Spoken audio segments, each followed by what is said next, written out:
Hello and welcome dear students. So अभी हम लोग करंट अफेयर सीरीज़ का वीडियो नंबर करेंगे 4, ठीक है। एंड इन दिस हम लोग स्टार्ट करेंगे अप्रैल 2024 के इम्पॉर्टेंट करंट अफेयर्स, ठीक है। देखिए, पहला, right against adverse climate effects of the climate change, इसको अंडर आर्टिकल 21 के तहत लाया गया है, ठीक है। Under article 21 of the constitution deals about right to life and personal liberty, ठीक है। इसके अंदर सुप्रीम कोर्ट ने अपने डिफरेंट जजमेंट्स ने उसका एम्बिट को बढ़ाया है। एम्बिट मतलब उसका दायरा को बढ़ाया गया है, ठीक है। एक इंपॉर्टेंट जजमेंट था जैसे राइट टू प्राइवेसी, जिसे पुट्टास्वामी जजमेंट भी कहा जाता है, इन द ईयर 2017 में ये आया था, ठीक है। Next, national civil services day 21 अप्रैल को हमारे देश में नेशनल सिविल सर्विसेज डे की तरह मनाया जाता है, क्लियर। नेक्स्ट, इंडिया का health sector, world health day observe करते हैं एवरी ईयर 7 अप्रैल को, world health day by WHO, world health organisation. और इस बार का थीम क्या था? My health my right, okay. Next, important initiatives देखते हैं गवर्नमेंट ऑफ इंडिया के इन द हेल्थ सेक्टर। पहला, PM अभीम योजना, national health mission, Ayushman Bharat, इसके अंदर 2 कंपोनेंट हैं, creating health and wellness centre, और प्रधानमंत्री जन आरोग्य योजना, जिसके तहत आयुष्मान कार्ड दिया जाता है हर एक इंडिविजुअल को। इसके तहत जिन को बेनिफिट मिलता है, 5 लाख तक का हेल्थ इंश्योरेंस पर ईयर पर पर्सन फ्री है, ओके। और असम में इसे चीफ मिनिस्टर आयुष्मान असम योजना भी कहा गया है। इसके तहत असम में जितने भी NFSA मतलब नेशनल फूड सिक्योरिटी एक्ट के अंदर जितने भी बेनिफिशियरीज हैं उनको भी आयुष्मान कार्ड प्रोवाइड किया गया है, क्लियर। स्कीम फॉर आपका केयर ऑफ इन्फेंट्स, जैसे 0 से 2 ईयर्स के बच्चे, pregnant women and lactating mothers, उनके लिए भी है प्रधानमंत्री मातृ वंदना योजना, जिसके तहत 5,000 कंडीशनल कैश ट्रांसफ़र किया जाएगा प्रेग्नेंट वीमेन को जो इनफॉर्मल सेक्टर में काम करती हैं, क्लियर। और जननी शिशु सुरक्षा कार्यक्रम, राष्ट्रीय बाल स्वास्थ्य कार्यक्रम, क्लियर। रिसर्च एंड डेवलपमेंट जैसे कि जेनोम इंडिया प्रोजेक्ट, ये भी लाया गया है, ठीक है। जिससे क्या होगा? Early detection of cancer cells and diabetes care में फ़ायदा मिलेगी। नेक्स्ट, 2 इंपॉर्टेंट आइलैंड है, एक का नाम है वेज बैंक, दूसरा है आपका कच्चातीवू। ये दोनों ही डिस्प्यूटेड आइलैंड है between India and Sri Lanka, clear. जो कच्चातीवू है वो पाक स्ट्रेट में है, और जो वेज बैंक है वो आपका मिल जाएगा इंडियन ओशन में, clear. Next will be talking about BrahMos missile. ध्यान से देखिए, ये है ब्रह्मोस मिसाइल, ठीक है। इसे डेवलप किया है भारत का DRDO और रशिया का NPOM ने मिलकर। और ये जो ब्रह्मोस नाम है, भारत का नदी ब्रह्मपुत्र और रशिया का नदी मॉस्कोवा, ये दोनों नाम से ही इसको जुड़ के बनाया गया है ब्रह्मोस। ये एक सुपरसोनिक क्रूज मिसाइल है। इसका मतलब क्या है? इसे फायर करने के बाद जो टारगेट सेट किया जाएगा डायरेक्टली पिन पॉइंट हिट करेगा, okay. It is not a ballistic missile, it is a cruise missile, understood. Next, operation Meghdoot. 1984 में पाकिस्तान ने एक ऑपरेशन लॉन्च किया था जिसका नाम था operation Ababeel, in order to capture the Siachen glacier. देखिए, ऐसा है हमारा जम्मू एंड कश्मीर, ये वाला हिस्सा है POK में, ओके। ये वाला हिस्सा आता है आपका COK, चाइना ऑक्युपाइड कश्मीर, जिसे अक्साई चीन भी कहा जाता है, अक्साई चीन, ठीक है।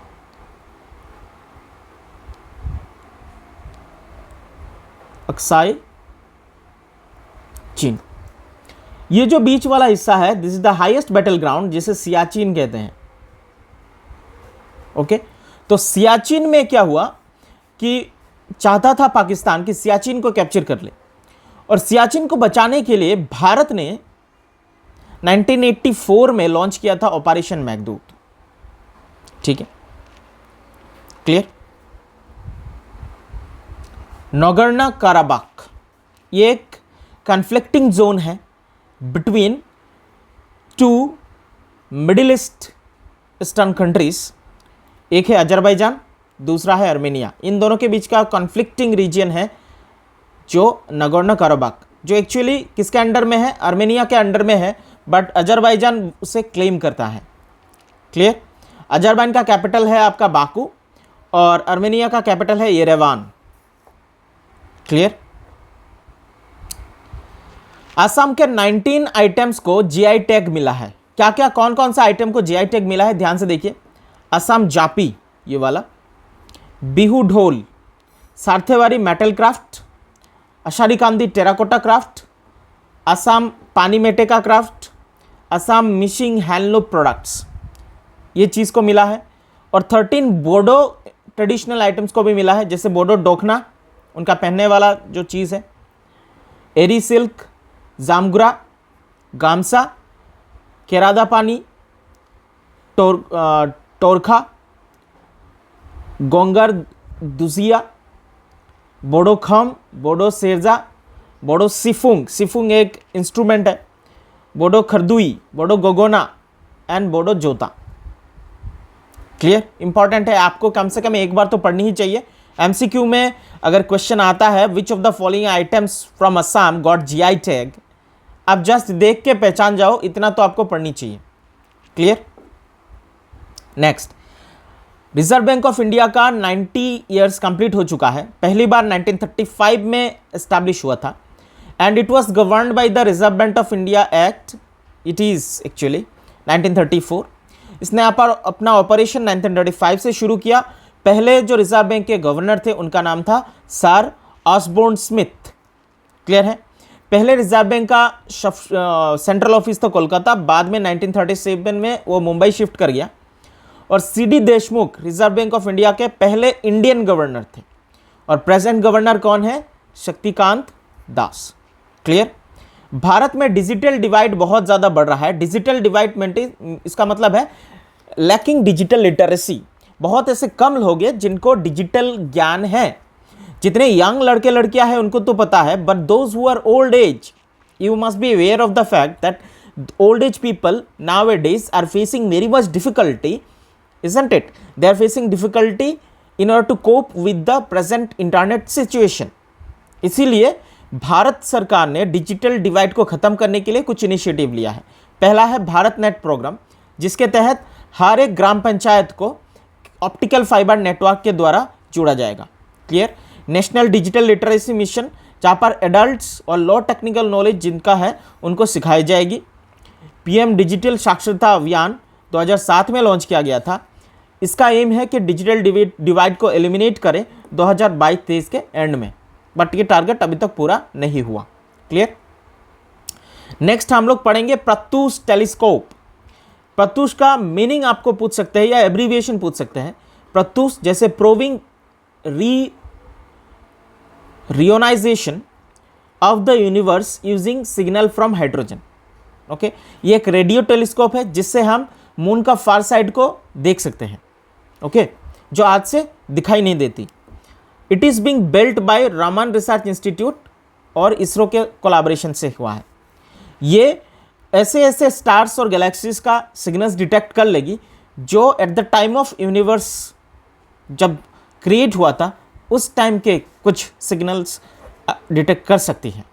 क्लियर? नेक्स्ट हम लोग पढ़ेंगे God particle. Higgs boson particle को ही गॉड पार्टिकल कहा जाता है और इसे डिस्कवर किया था पीटर हिग्स ने 1960 में। इसके लिए उन्होंने फिजिक्स में नोबेल प्राइज भी मिला है। क्लियर? ग्रे हाइड्रोजन, यहाँ पर इंपॉर्टेंट कुछ हाइड्रोजन के नाम है, पढ़ सकते हैं आप, देख लो। ग्रे हाइड्रोजन जैसे नेचुरल गैस को अगर रिफॉर्म करके हाइड्रोजन एक्सट्रैक्ट करते हैं तो उसे ग्रे हाइड्रोजन कहेंगे। ब्लू हाइड्रोजन, जहाँ पर नेचुरल गैस से ही हम लोग ब्लू हाइड्रोजन निकालते हैं। ग्रीन हाइड्रोजन रिन्यूएबल एनर्जी के सोर्स यूज़ करके पानी को इलेक्ट्रोलाइसिस प्रोसेस से उसके कॉन्स्टिट्यूएंट कंपोनेंट में ब्रेक करके हवा में ऑक्सीजन और ग्रीन हाइड्रोजन को अगर कैप्चर कर ले उसे हम लोग ग्रीन हाइड्रोजन कहेंगे। So there are black hydrogen which is most harmful, coal burn करके जो हाइड्रोजन मिलता है। पिंक हाइड्रोजन न्यूक्लियर एनर्जी से जो हाइड्रोजन मिलेगा, देन टर्क्वेज हाइड्रोजन नेचुरल गैस से मिलेगा, येलो हाइड्रोजन सोलर एनर्जी से मिलेगा। Clear. Biomarkers very very important. Cancer को डायग्नोस करने के लिए अर्ली स्टेजेस में ये ब्लड टेस्ट है जिसको कहा गया है बायोमार्कर। नेक्स्ट है आपका मैग्नेटार। मैग्नेटार क्या है देख लेते हैं। मैग्नेटार एक special kind of neutron star है जिसका मैग्नेटिक फील्ड बहुत ज़्यादा स्ट्रॉन्ग है then a normal neutral star, जिसका मैग्नेटिक फील्ड लगभग 1000 टाइम्स स्ट्रॉन्गर है। ठीक है। और साइंटिस्ट ने डिटेक्ट किया है most distant known instances of eruption हुआ है जिसमें एक जायंट फ्लेयर दिखाई दिया जो एक मैग्नेटार रिसाइडिंग करता है एक गैलेक्सी जिसका नाम दिया गया है मेसियर 82। क्वेश्चन की क्या पूछा जा सकता है कि recently seen in news Messier 82 it is related to which of the following. ठीक है, तब आपको पता होना चाहिए it is related to magnetar या फिर it is related to giant star और it is related to galaxy. Clear. ये देखिए कोरल रीफ्स, जो ग्रेट बैरियर रीफ है जिसमें दुनिया का सबसे ज़्यादा कोरल्स पाए जाते हैं, ये ऑस्ट्रेलिया का नॉर्थ ईस्ट रीजन में आता है। क्लियर। और ये जो ग्रेट बैरियर रीफ है इसे off the coast of Queensland Australia में पाया जाता है और इसे हेरिटेज साइट घोषित किया गया था यूनेस्को के द्वारा 1981 में। ओके। आप लोग ह्यूमन और एनिमल के कॉन्फ्लिक्ट बहुत सुनते हैं। ह्यूमन एलिफेंट का कॉन्फ्लिक्ट पूरा कॉमन है आसाम में, इसीलिए असम गवर्नमेंट के द्वारा कुछ इंपॉर्टेंट इनिशिएटिव लिया गया है ताकि ह्यूमन और एलिफेंट के कॉन्फ्लिक्ट खत्म किया जा सके। पहला गज यात्रा इनिशिएटिव जिसमें एलिफेंट कॉरिडोर्स बनाए जाएंगे ताकि जो ह्यूमन इंटरफेरेंस से फ्री हो। काजीरंगा एलिवेटेड कॉरिडोर बनाया जाएगा, मतलब काजीरंगा के ऊपर से ऐसे एलिवेटेड कॉरिडोर, ऊपर से रास्ता जाएगा जो एनिमल पैसेज होगा, नीचे से गाड़ी रोड्स वगैरह पास हो जाएगी। Clear. Radio colouring of elephants, ताकि लोगों को पहले से ही पता चल जाए कि एलिफेंट किस तरफ मूव कर रहे हैं, तो उस तरफ लोग क्या कर सकते हैं अपने आप की रक्षा करने के लिए कुछ मिटिगेशन एंड कुछ प्रिवेंटिव मेजर्स ले सकते हैं। और विलेजेस को सेंसिटाइज करना ताकि उनके पास fire crackers, kerosene oil, torch light, batteries वगैरह हो, जब भी एलिफेंट का अटैक हो उससे वो अपने आप को बचा सके और एलिफेंट भी बच सके। उसके बाद दिया गया रिहैब इनिशिएटिव। इस इनिशिएटिव के तहत एलिफेंट के जो रास्ते में पैसेज में बी फेंसेस किया जाता है और जैसे ही एक थिन धागे से उस रास्ते को जो एलिफेंट देखता नहीं है, जैसे ही एलिफेंट इधर के टच करता है जिससे बी ट्रिगर हो जाता है और बी आ जाता है। एंड एलिफेंट को बी बिल्कुल पसंद नहीं है, इसीलिए वो लोग उस रास्ते से और जाते नहीं हैं। क्लियर।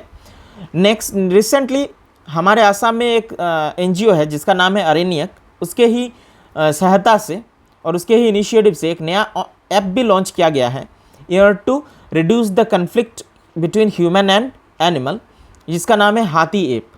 ये ऐप कहीं पर अगर पहले से ही हाथी का अटैक होने वाला है वार्निंग दे देगा और उसके बाद किसी इंसान का जितना भी मतलब डैमेज होता है वो इस ऐप में जाकर डायरेक्टली रजिस्टर कर सकता है, उसके तहत उसको कंपनसेशन मिलेगा from the government. Clear. Doxing एक इंपॉर्टेंट टर्म है। कंप्यूटर एक सब्जेक्ट ऑलरेडी है, ठीक है, इसी से रिलेटेड है। डॉक्सिंग एक ऐसा इवेंट है या फिर ऐसा घटना है जिसके तहत किसी भी इंसान का private video, photo, private content public platform में छोड़ दिया जाता है उसके इजाज़त के बिना, इसे डॉक्सिंग कहते हैं। क्लियर। वाइकम सत्याग्रह इंपॉर्टेंट, आपको इतना याद रखना है वाइकम सत्याग्रह कहाँ हुआ था, केरला में हुआ था फॉर द टेम्पल एंट्री। ये टेम्पल एंट्री मूवमेंट से फेमस है, 100 साल हो चुका है उसका। सो किसी भी इंपॉर्टेंट मूवमेंट जिसका 100 साल कंप्लीट हुआ है, ये एक इंपॉर्टेंट टॉपिक बनता है हिस्ट्री के पर्सपेक्टिव से एमसीक्यू फॉर्म करने के लिए। Clear. Raja Ravi Varma very very important, ठीक है, इन्हें father of Indian modern art भी कहा जाता है। क्यों? क्योंकि उनके कुछ रियलिस्टिक पोर्ट्रेयल थे of Indian gods and goddess. Because ऐसा कहा जाता है उन्होंने भगवान को या गॉड के जो प्रतिमूर्ति है गॉड्स के जो पोर्ट्रेल है इसको दलितों तक, एकदम पिछड़े वर्गों के लोगों तक पहुंचा दिया था because of his this artistic endeavours. So उनके कुछ फेमस आर्टिस्टिक वर्क है, आप याद रख सकते हैं। ऐसे पूछा जा सकता है question, which of the following is not related to Raja Ravi Varma. ठीक है, कुछ इंपॉर्टेंट नाम, ऐसे तो बहुत सारे आर्ट पीसेस उनके हैं, कुछ इंपॉर्टेंट हम याद कर लेते हैं। Damayanti talking to a swan, Shakuntala looking for Dushyant, Indulekha a family of beggars. Clear. Ambedkar Jayanti और महार सत्याग्रह, 14 अप्रैल को अंबेडकर जयंती बनाया गया पहली बार। ठीक है, महार सत्याग्रह स्टार्ट हुआ था 20 मार्च 1927 में, जहां पर इनिशिएटिव लिया था डॉक्टर BR अम्बेडकर ने, जिसके तहत जो पिछड़े वर्ग के लोग हैं उनको इजाज़त मिली ताकि वो पब्लिक टैंक से पानी यूज़ कर पाएँ। क्लियर। उसी के टाइम पर साउथ इंडिया में मूवमेंट चल रहा था वाइकम सत्याग्रह केरला में, और सेल्फ रेस्पेक्ट मूवमेंट चल रहा था तमिलनाडु में। क्लियर। नेक्स्ट इंपॉर्टेंट, छात्र दिवस, very very important. Upendranath Brahma 1956 में जन्म लिया था, 1990 में उनका देहांत हुआ था। उन्हें कहा जाता है Bodofa, father of the Bodos, very very important for Assam perspective. वो एक इंडियन बोडो सोशल एक्टिविस्ट थे और ABSU, All India Bodo Students Union के एक पुराने प्रेसिडेंट भी थे। वो 8वें प्रेसिडेंट थे आप्सू के। उनका जन्म कोकराझार डिस्ट्रिक्ट असम में हुआ था। ठीक है, उनको जो बोडोफा, मरणोपरांत उनको बोडोफा का टाइटल मिला। ठीक है, उनका लाइफ सेलिब्रेट किया जाता है each year on the anniversary of his death, जिसे बोडोफा डे कहते हैं फास्ट में। ठीक है, और students day doctor Himanta Biswa Sharma ने उनका जो बर्थ एनिवर्सरी है 31 मार्च, इसे घोषित किया था एज छात्र दिवस, students day 31 march on the birth anniversary of Bodofa Upendranath Brahma. Clear. Chakma and Hajong community relocation, 1960s में चाकमा और हाजोंग कम्युनिटीज़, वो लोग जो चिटागंग हिल ट्रैक्ट हैं, जो बांग्लादेश का ही रीजन है, वहाँ से वो कहाँ पर आए थे, लुशाई हिल्स। बाद में वो लोग माइग्रेट कर गए अरुणाचल प्रदेश में, पर उनको अभी तक क्या नहीं मिला, सिटीजनशिप नहीं मिला है, तो उनका रीलोकेशन किया जाएगा, इसीलिए कहा गया है चाकमा हाजोंग। तो क्वेश्चन ऐसा बन सकता है कि चाकमा हाजोंग जो ट्राइब है अभी तक उनको सिटीजनशिप नहीं मिला, वो एक्चुअली ओरिजिनली कहाँ से बिलोंग करते हैं? Originally they belong from Chittagong Hill Tract of present day Bangladesh. And पहली बार वो कहाँ माइग्रेट किए थे? Lushai Hills which is Mizoram. बाद में वो लोग अभी कहाँ रह रहे हैं? अरुणाचल प्रदेश में। Clear. Shallow fakes, do you know about deep fakes? Deep fakes आप लोग अवेयर होंगे about the case of Rashmika Mandanna, a famous Bollywood as well as Tollywood actress, जिनका एक फेक वीडियो, उनका वीडियो रिलीज हो गया था, but actually she denied that she was not that person. तो डीप फेक्स में artificial intelligence का use करके एक इंसान का मुंह पर किसी दूसरे इंसान का मुंह चिपकाया जा सकता है। और शैलो फेक्स में डीप फेक का ही थोड़ा लोअर वर्जन है, जिसमें आर्टिफिशियल इंटेलिजेंस के अलावा कुछ सॉफ्टवेयर्स यूज़ किया जाता है, जैसे फोटोशॉप वगैरह, जिससे क्या किया जाता है, शैलो फेक्स, एक इंसान की जगह पर दूसरे इंसान का तस्वीर या फोटो यूज़ किया जाता है। क्लियर। नेक्स्ट हो गया सुविधा पोर्टल। इस बार इलेक्शन कमीशन ऑफ इंडिया ने फॉर कंडक्टिंग लोकसभा इलेक्शन ये सुविधा पोर्टल खोला था, जिसके तहत कोई भी पार्टी अगर कैंपेन करना चाहता है, मार्च करना चाहता है, पैम्पलेट बांटना चाहता है, हेलीकॉप्टर रैली निकालना चाहता है, उसके लिए पहले से ही सुविधा पोर्टल में जाके वो लोग क्या कर सकते थे? परमिशन ले सकते थे। ओके। और ये permission first come first serve के बेसिस के ऊपर दिया गया। अर्थ डे, 22 अप्रैल को अर्थ डे सेलिब्रेट किया जाता है ताकि लोगों के अंदर अवेयरनेस आ सके एनवायरनमेंट के प्रति और एनवायरनमेंट को सेव करने के प्रति। क्लियर। और इस बार का 2024 का अर्थ डे का थीम क्या था? Planet versus plastics. Planet versus plastics. Clear. Next, indelible ink. आप जिन लोगों ने इलेक्शन में वोट किया होगा, आपको पता है जब वोट करके हम लोग करते हैं तब एक इंक हमारे इंडेक्स फिंगर, लेफ्ट हैंड का इंडेक्स फिंगर के ऊपर इंडेलिबल इंक लगाया जाता है। इस इंडेलेबल इंक का कंस्टिट्यूएंट या कंपोनेंट पूछा जा सकता है, विच इज सिल्वर नाइट्रेट। इसमें सिल्वर नाइट्रेट कंपोनेंट होता है, और जब वो अल्ट्रावायलेट लाइट के एक्सपोजर में आता है ये हार्ड बन जाता है, and then it becomes very hard to remove it. वो थोड़ा दिन के बाद ही ये जाता है, और ये इंक भारत दूसरे देशों में भी एक्सपोर्ट करता है, जैसे Canada, Ghana, Nigeria, Mongolia. Clear. Grand master D Gukesh, Bharat के 17 साल के ग्रैंड मास्टर जिनका नाम था डी गुकेश, रिसेंटली उन्होंने हिस्ट्री क्रिएट किया। उन्होंने चेस टूर्नामेंट टोरंटो में यंगेस्ट प्लेयर बने जिन्होंने वर्ल्ड टाइटल जीता। क्लियर। अभी हम मई 2024 के कुछ इंपॉर्टेंट करंट अफेयर्स देखेंगे। पहला article 361 which talks about immunity shield to governor as well as president. ठीक है, ये इम्यूनिटी शील्ड क्यों कहा गया? क्योंकि जब भी गवर्नर और प्रेसिडेंट अपने ऑफिस में रहते हुए कोई भी ऑर्डर या डिसीजन देंगे, तब उनके अगेंस्ट में कोई भी कोर्ट प्रोसीडिंग्स नहीं हो सकती। उनके अगेंस्ट में कोई भी क्रिमिनल प्रोसीडिंग्स, कोई भी अरेस्ट वारंट, कोई भी कोर्ट उनके अगेंस्ट में फाइल नहीं कर सकता। ठीक है, बट उनके अगेंस्ट में सिविल प्रोसीडिंग्स चलाया जा सकता है, पर उनके प्रायर नोटिस देना पड़ेगा। क्लियर। इसी को बोलते हैं immunity shield to a governor. Understood. Sikkim day, 16 मई को 49th सिक्किम डे सेलिब्रेट किया गया, क्योंकि उसी के दिन सिक्किम भारत का 22nd स्टेट बना था। Okay. Recently president of Iran की देहांत हो गई, उनका नाम था सैयद इब्राहिम रईसी, और उनको ट्रिब्यूट देने के लिए, रिस्पेक्ट शो करने के लिए भारत में हमारा जो ट्राई कलर है, half masted all public building में हाफ मस्टर्ड पहराया गया, you have to show respect. ठीक है। Free legal aid, article 39A of the constitution कहता है कि अगर पुअर से भी पुअर व्यक्ति को ये हक है कि वो अपने लिए लड़ पाए, जस्टिस सीख कर पाए। तो अगर वो अपना खुद का केस नहीं लड़ पाता है, उसके पास फीस देने के लिए पैसा नहीं है कि वो लॉयर हायर कर पाए, तब गवर्नमेंट उसको लॉयर प्रोवाइड करवाती है आर्टिकल 39 के ए के तहत। ये कहता है free legal aid through separate law. Clear. World no tobacco day 31 मार्च को ऑर्गेनाइज किया जाता है बाय WHO। 2024 का थीम क्या था? Protecting children from tobacco industry interference. Protecting children from tobacco industries interference. Clear. ये रिसेंटली न्यूज़ आया कि चाइना अपने रीजन में ब्रह्मपुत्र रिवर के ऊपर डैम्स बना रहा है। ये था आपका न्यूज़, बट आपको पढ़ना क्या है?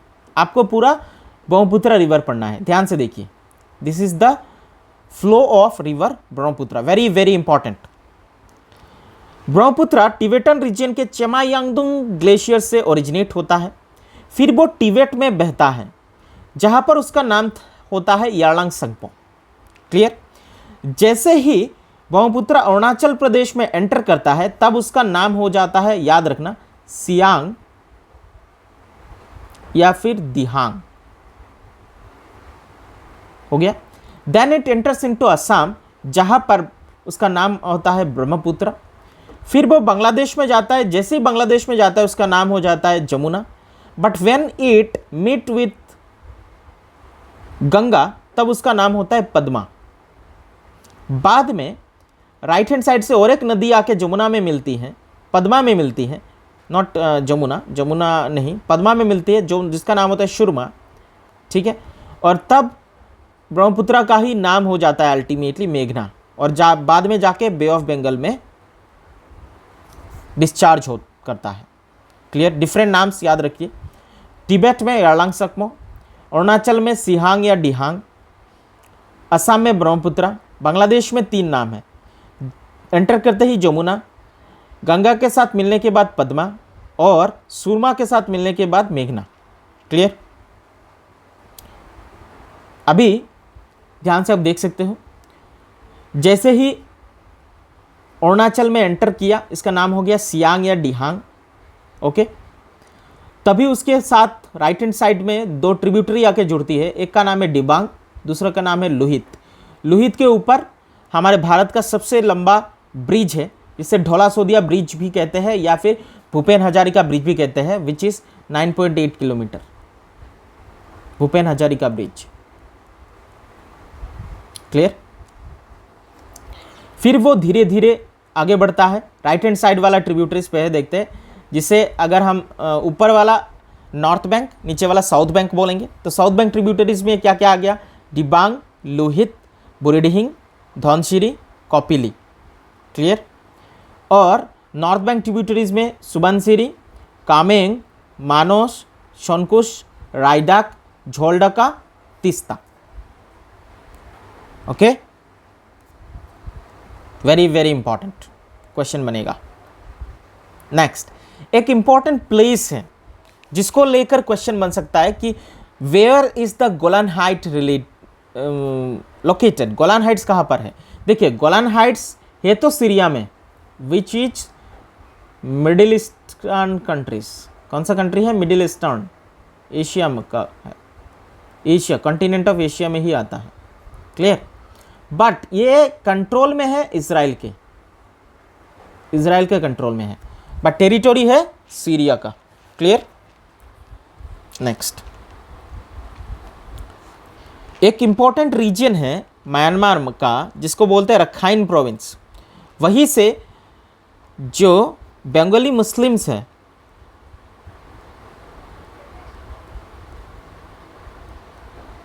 जिन्हें कहा गया है Rohingyas, those who used to live in Rakhine province of Myanmar, they were persecuted there and they fled from their homeland, and अभी वो लोग कहाँ पर है? ज़्यादातर कॉक्स बाजार कैंप बांग्लादेश में है। क्लियर। अभी हम लोग थोड़ा पढ़ते हैं डिजिटल करेंसी के बारे में। देखिए, जो प्राइवेट डिजिटल करेंसी है इनको कहा गया, जैसे ये है बिटकॉइन, है कि नहीं? बिटकॉइन है, इथेरियम है, लाइट कॉइन है, ये प्राइवेट डिजिटल करेंसी है। There is no control and regulation. But central bank, हमारा जो रिजर्व बैंक है, उसने भी डिजिटल रूपी शुरू किया, जिसे कहा गया है e rupee, central bank digital currency, which is e rupee. इसमें क्या होगा? जैसे अभी हम लोग मोबाइल से पेमेंट कर पाते हैं, बट इसमें होता क्या है? हम लोग यूज़ करते हैं यूपीआई ऐप का, जिसे हम कहीं पर स्कैन करते हैं और फिर पैसा ट्रांसफ़र करते हैं। एक्चुअल में इधर हो क्या रहा है?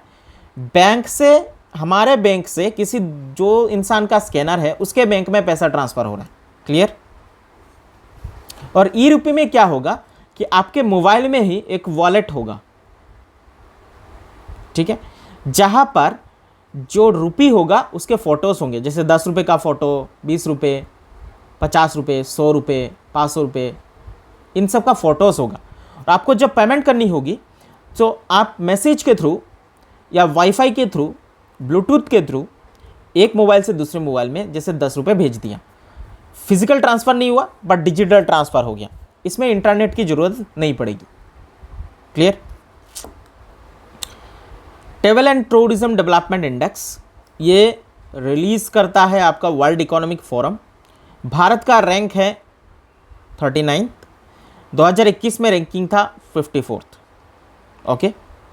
एक इंपॉर्टेंट हार्मोन के बारे में बताते हैं, विच इज़ ऑक्सीटोसिन, एक फीमेल हार्मोन है जो पिट्यूटरी ग्लैंड ऑफ वीमेन से रिलीज होता है।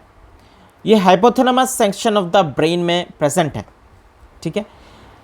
ये चाइल्ड बर्थ के समय ब्लीडिंग को कंट्रोल करने में यूज़ किया जाता है। ओके। और ऑक्सीटोसिन रिलीज होने में ब्लीडिंग कंट्रोल रहता है। And also it releases the milk of breast feeding और lactating mother. It's regular supply in the hospital important है। ओके। अच्छा, एमपॉक्स जिसका नाम है मंकी पॉक्स, ये एक जूनोटिक डिजीज है। क्वेश्चन हो सकता है कि जूनोटिक डिजीज कौन सा? जूनोटिक मतलब एक ऐसा डिजीज जो एनिमल से इंसानों में स्प्रेड हो जाता है, that is zoonotic disease. Clear. Goldene, for the first time researchers ने क्रिएट किया एक free standing sheet of gold. एक गोल्ड का शीट है जो कुछ स्टैंड हो सकता है, that is only 1 atom thick, एक एटम थिक है उसका, और it has been named goldene. ये एक 2D मेटल है। Clear. Widal test, Widal test किस लिए यूज किया जाता है? टाइफॉइड, टाइफॉइड को अर्ली डायग्नोस करने के लिए वाइडल टेस्ट यूज किया जाता है। क्लियर? जेनो ट्रांसप्लांटेशन, इस ट्रांसप्लांटेशन में एनिमल का ऑर्गन्स, ठीक है, ह्यूमन में ट्रांसप्लांट कर दिया जाता है। जैसे पिग का बहुत सारा ट्रांसप्लांट, पिग का लीवर, पिग का हार्ट ट्रांसप्लांट हुआ है इंसानों में। ओके, हमारे असम में डॉक्टर धनुराम बरुआ ने पहली बार ट्रांसप्लांट किया था पिग का हार्ट किसी इंसान में 1997 में। बाद में एक हफ्ते के बाद वो इंसान मर गया था। Okay, brain eating amoeba, okay, ये एक PAM है, मेनिंजोनेसेफेलाइटिस, मेनिंजोनेसेफेलाइटिस पाम, एक रेयर ब्रेन इंफेक्शन है which is caused by Naegleria fowleri. ये एक सिंगल सेल ऑर्गेनिज्म है, इसे ही कहा गया है brain eating amoeba. Clear? Carbon farming, ये एक ऐसा एग्रीकल्चरल प्रैक्टिस है जो स्टोर करता है carbon in the soil and plant material, wood and leaves. Goal क्या है कि कार्बन फुटप्रिंट को कम करना, कार्बन डाइऑक्साइड एमिशन को कम करना। एग्रीकल्चर सोर्स है 3 ग्रीन हाउस गैस के एमिशन का, नाइट्रस ऑक्साइड, कार्बन डाइऑक्साइड और मीथेन। ये APSC में क्वेश्चन पूछा गया था, विच of the following released from agricultural field. ठीक है, तो 3 ग्रीन हाउस गैस रिलीज होता है, नाइट्रस ऑक्साइड, कार्बन डाइऑक्साइड और methane, which is CH4। Clear? International day of biodiversity 22 मई 1992 the text convention on biological diversity adopt किया गया। कहां पर? नैरोबी, केनिया में, यूनाइटेड नेशन के द्वारा। ठीक है, सो इसी के तहत 22 मई को ही biodiversity day of international biodiversity day celebrate किया जा रहा है और 2024 का थीम था be part of the plan. Okay, next national technology day 11 मई को हाईलाइट करने के लिए, इंडिया का अचीवमेंट्स हाईलाइट करने के लिए सेलिब्रेट किया जाता है नेशनल टेक्नोलॉजी डे। इसी के दिन 1998 में पोखरान में भारत ने सफलतापूर्वक अपना न्यूक्लियर टेस्ट परफॉर्म किया था अंडर ऑपरेशन शक्ति, और उस दिन के बाद भारत एक न्यूक्लियर पावर नेशन बन गया था। ठीक है, तब हमारे प्राइम मिनिस्टर थे अटल बिहारी वाजपेयी। क्लियर? वेनेजुएला जो एक साउथ अमेरिकन कंट्री है, उसका लास्ट ग्लेशियर जो था वो भी खत्म हो चुका है। This shows the ill effect of climate change. So आपका क्वेश्चन बन सकता है कि recently seen in news Humboldt glacier which has melted belongs to which country?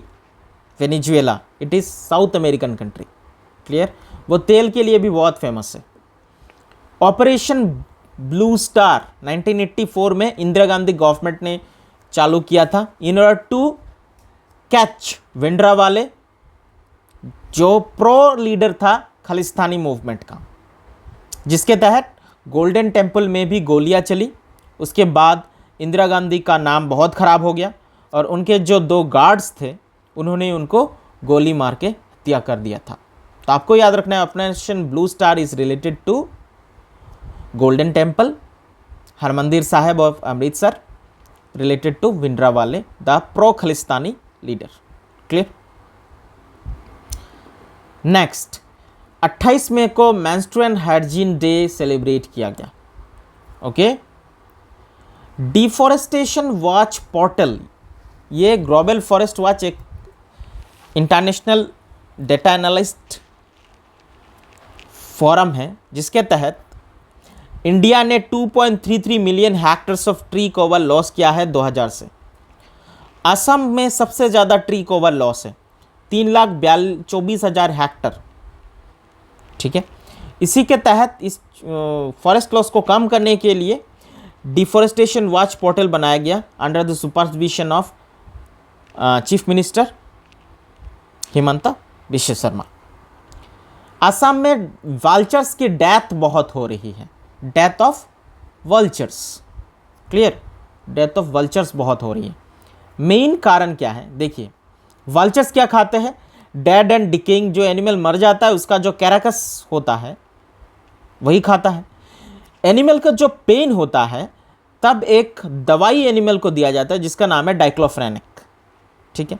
जब वो एनिमल मर गया, vulture feed on the carcass of this cattles and indirectly वो तो उस एनिमल में डाइक्लोफ्रेनिक तो है ही, फिर जब वही इनडायरेक्टली वल्चर्स में जाते हैं तब vultures die due to kidney failure taking diclofenac in them. Clear. नेत्र प्रोजेक्ट असम का, देखिए आपको पता होना चाहिए कि केस्लर सिंड्रोम क्या होता है। देखिए आजकल हर कोई चाहता है कि स्पेस प्रोग्राम में उस कंट्री का नाम हो, इसीलिए धड़ाधड़ लोग क्या भेज रहे हैं, रॉकेट्स भेज रहे हैं, सैटेलाइट्स भेज रहे हैं, स्पेस स्टेशन भेज रहे हैं, स्पेस क्राफ्ट भेज रहे हैं।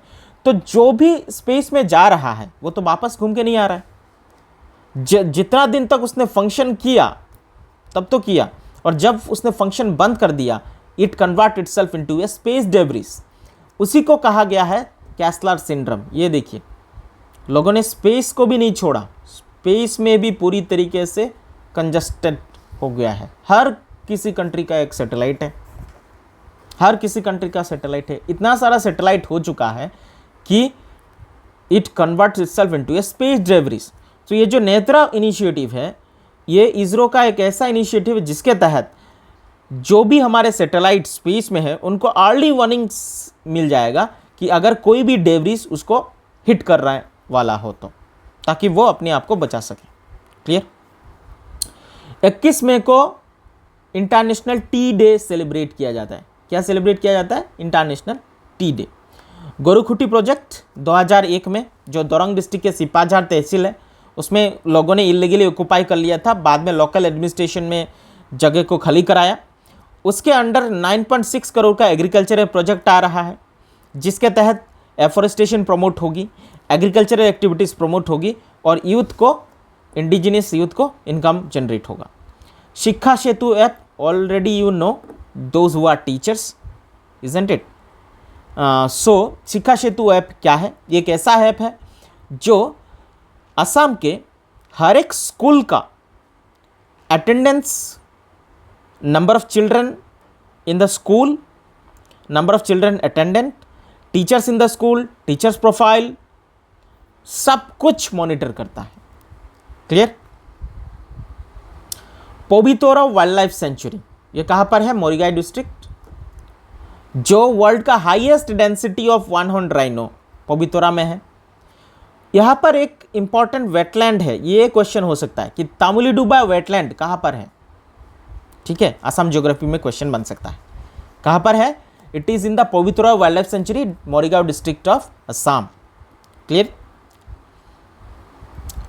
लक्ष्मीनाथ बेजबरुआ का साधना गृह, ये कहां पर है? संभलपुर, जो which was Lakshminath Bezbaroa study and office house.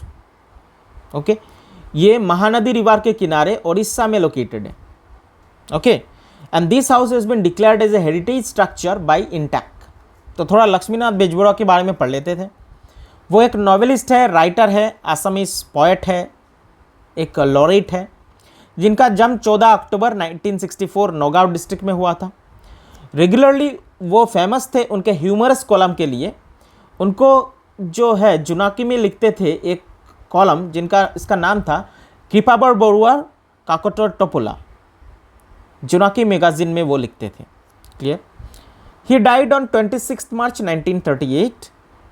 Assam Sahitya सभा इस दिन को साहित्य दिवस के हिसाब से ऑब्जर्व करता है। Clear. Assam Sahitya Sabha honoured him with the title Rasaraj, meaning the king of humour. And Assam का जो स्टेट एंथम है ओ मोर आपनार देख, এইটো কোনে লিখিছে? এইটো লক্ষ্মীনাথ বেজবৰুৱাই লিখি হৈ গৈছে আমাৰ কাৰণে। আসাম's state anthem O More Apunar Dekh was penned by Lakshminath Beswarua. Okay, next we'll talk about Chitraban Studio. Rupkor Jyoti Prasad Agarwala had set up Chitraban Studio at Bholaguri tea estate Gopur. Okay, he converted the tea factory into a makeshift yet well equipped studio. Okay, तो पहला film studio बनाया उन्होंने बोलागुरी tea estate Gopur में। पहला आसामी film ज्योति प्रसाद अग्रवाला ने जो direct किया था, उस फिल्म का नाम था Jaymati, and he also produced too, and that was in 1934। अभी हम थोड़ा ज्योति प्रसाद अग्रवाला में के बारे में पढ़ते हैं। कुलगुरु विष्णु प्रसाद राभा के साथ उन्होंने भी लिखा था Sonit Kuwori, the first play of Jyoti Prasad Agarwal, और फिर लिखा था उन्होंने Jaymati. He was known as the first film maker of Assam, Assam के पहले फिल्म मेकर थे। उन्होंने तेजपुर में चित्राबंद स्टूडियो चालू किया 1934 में। पहला आसामी फिल्म क्रिएट किया जयमती 1935 में। इट वॉज फर्स्ट रिलीज कहाँ पर हुआ था? रौनक महल कलकत्ता 10 मार्च 1935 में। कुछ दिन बाद उन्होंने इसे स्क्रीन किया कुमार भास्कर नाट्य मंदिर गुवाहाटी में। Joymoti film was based on a play title Joymoti Kunwari, जिसे लिखा था लक्ष्मीनाथ बेजबरुआ ने। क्लियर? उन्होंने जुनाकी सिनेमा हॉल जुनाकी तेजपुर में 1937 में एस्टैब्लिश किया। उनका सेकंड फिल्म क्या था? इंद्रमालती, जो 1939 में रिलीज हुआ। ओके, ये है Rup Konwar Jyoti Prasad Agarwala. International labour day हर साल 1 मई को सेलिब्रेट किया जाता है as for the international worker as the labour day, ताकि दुनिया में लेबर का कंट्रीब्यूशन को लोग जान पाए। Clear? Next, Nancy grace Roman telescope. ये एक फॉर्मली वाइड फील्ड इंफ्रारेड सर्वे टेलीस्कोप है। ये कंटिन्यूसली और ऑब्जर्व करता है hundreds of millions of stars और डिटेक्ट करता है, उनके छोटे से छोटे चेंजेस भी वो डिटेक्ट कर लेता है। Subtle changes in brightness that indicate the presence of planets, distant stars. It will use micro lensing.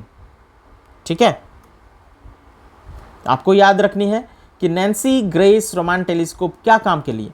ताकि डिफरेंट जो गैलेक्सीज है उसको वो आसानी से ऑब्जर्व कर पाए। Okay, so that's it student.